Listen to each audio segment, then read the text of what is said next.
It is 3:17 in the morning, and you are awake again. You did not choose this. There was no noise, no dream, no reason. Your eyes simply opened. So you reach for the phone, and you make the mistake of checking the time. And then you start doing the arithmetic. 4 hours until the alarm. Maybe 3, if you count how long it takes to fall back asleep. Now you're not just awake. You are awake and losing. Every minute you spend failing to sleep is a minute stolen from tomorrow. Because somewhere along the way you were taught a rule. 8 hours in one unbroken block. Anything else means something is wrong with you. That rule is younger than the light bulb. And for most of recorded history, waking in the middle of the night was not a symptom. It was so ordinary that it had a name. The person who noticed was not a doctor, and he was not looking for it. Roger Kirch is a historian. In the 1980s, he began work on a book about night itself. Not sleep, night. What did people do when the sun went down in a world with no street lights? Who was out there? What were they afraid of? So he read everything. Court records, diaries, prayer books, medical manuals, ballads, plays, thousands of documents about the dark. And in among all of it, he kept tripping over the same odd phrase. First sleep. At first it seemed obvious. First sleep, the moment you drop off. Nothing strange about that. Then he found second sleep, and nobody ever explained it. No writer stopped to define the terms. They used them the way you would use the word breakfast. That is the detail that convinced him. As Kirch put it, it was not just how many references there were. It was the way they referred to it, as if it were common knowledge. He started collecting them. When he first published, he had over 500. Today he has around 2,000, and they were not only in English. The French wrote a premier sommal, the Italians of primo sano. The Romans had a phrase for it. So did the ancient Greeks. One of the oldest turns up in a Roman novel from the 2nd century. When midnight came, and I had slept my first sleep, I awoke with sudden fear. So here is the shape of the night that Kirch reconstructed. You went to bed not long after dark. You slept for around 4 hours. And then, somewhere near midnight, you woke up. Not startled, not distressed. You simply woke the way you wake naturally at the end of anything. And then you stayed awake in the dark for 1 to 3 hours. This interval was so normal that English never bothered to give a proper name. The closest we have is the watch. So what do people do with it? Mostly, very little. They lay there. They thought. They let their minds wander in a way that is almost impossible now because there was nothing else to do and nothing to look at. They prayed. And this is the part that is hard to argue with. Devotional manuals were printed containing prayers written specifically for the hour between the two sleeps. They talked to whoever was in the bed with them. In a crowded house, this was the only truly private hour of the whole day. They interpreted their dreams, which were believed to be sharpest and truest at that hour.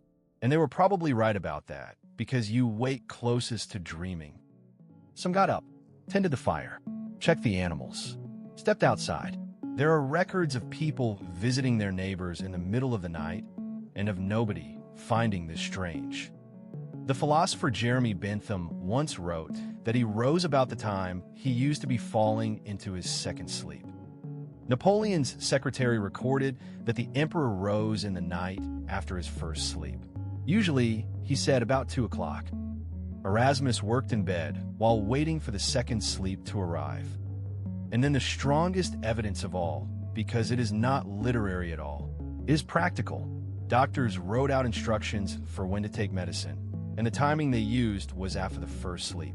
Nobody writes a dosing schedule around a metaphor. You write it around something everybody actually does.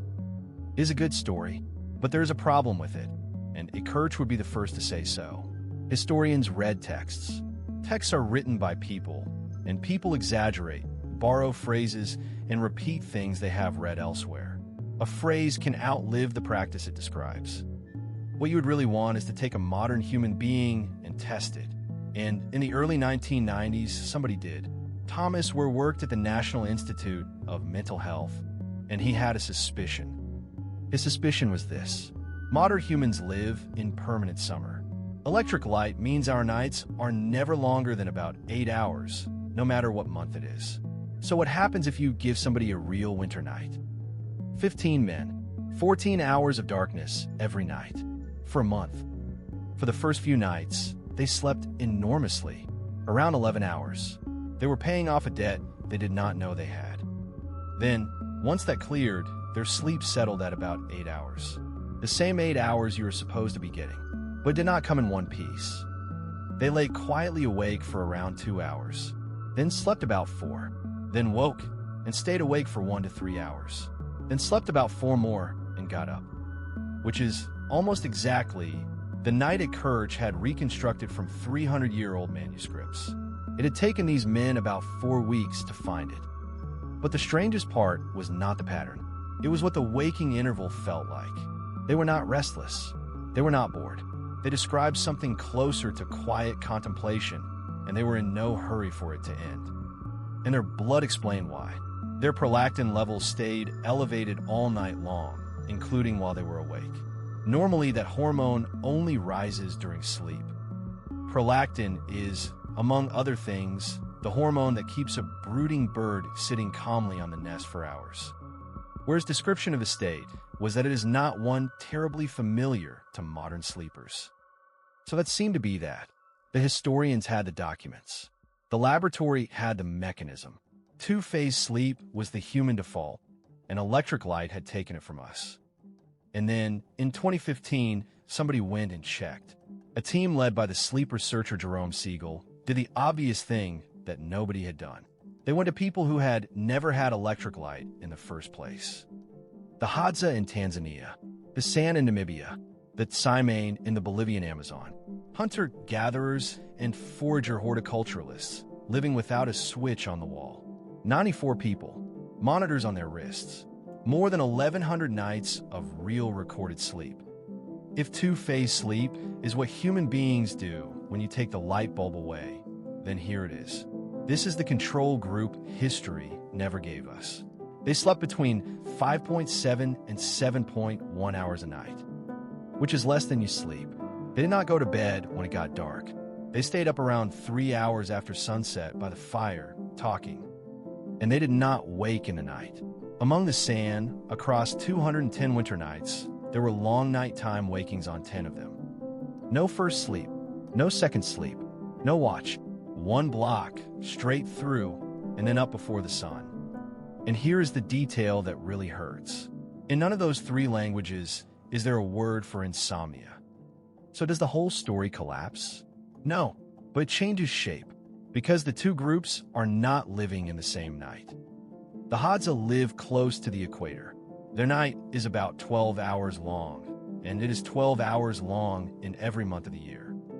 Kirch's documents come from Northern Europe. In an English winter, darkness lasts 16 hours.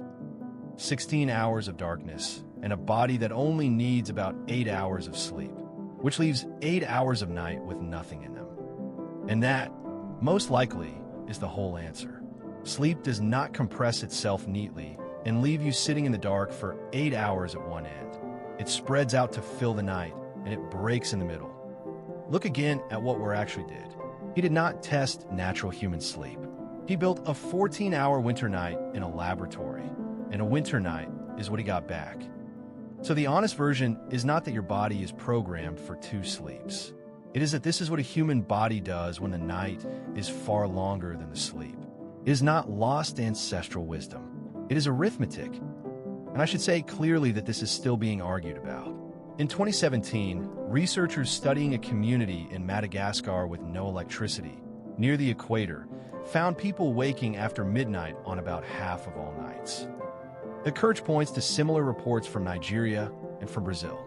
Other historians argue that first sleep never meant anything as tidy as we now assume. This is a live disagreement in journals right now. Anyone who tells you it is settled is selling you something. But underneath the argument, there is a layer nobody disputes. And it is the layer that actually matters to you at 3 in the morning. Sleep is not a block. It never was.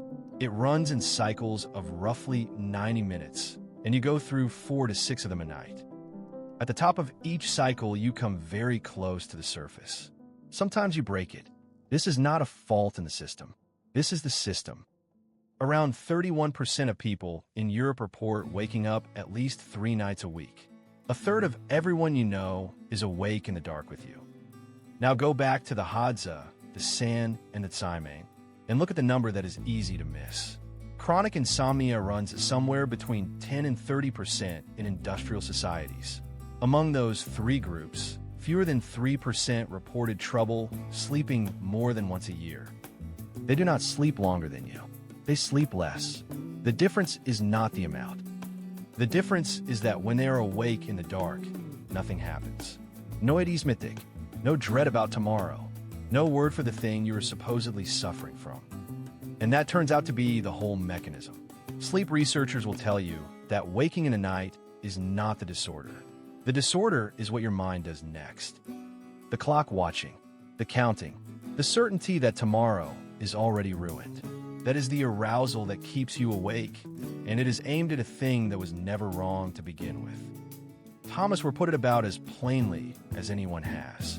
Waking up after a couple of hours may not be insomnia. It may be normal sleep. So, 3:17 in the morning, and you are awake. You're probably not broken. You are between cycles, in a dark room, in a body that has never once promised you 8 unbroken hours. The people in Akirch's documents were awake at this hour too. They just did not think it meant anything. They prayed, or talked, or lay there and let their minds go, and then they slept again. Which, as far as anyone can tell, is still the best available advice. Do not check the time. Do not do the arithmetic. It is just the dark, and it is going to end.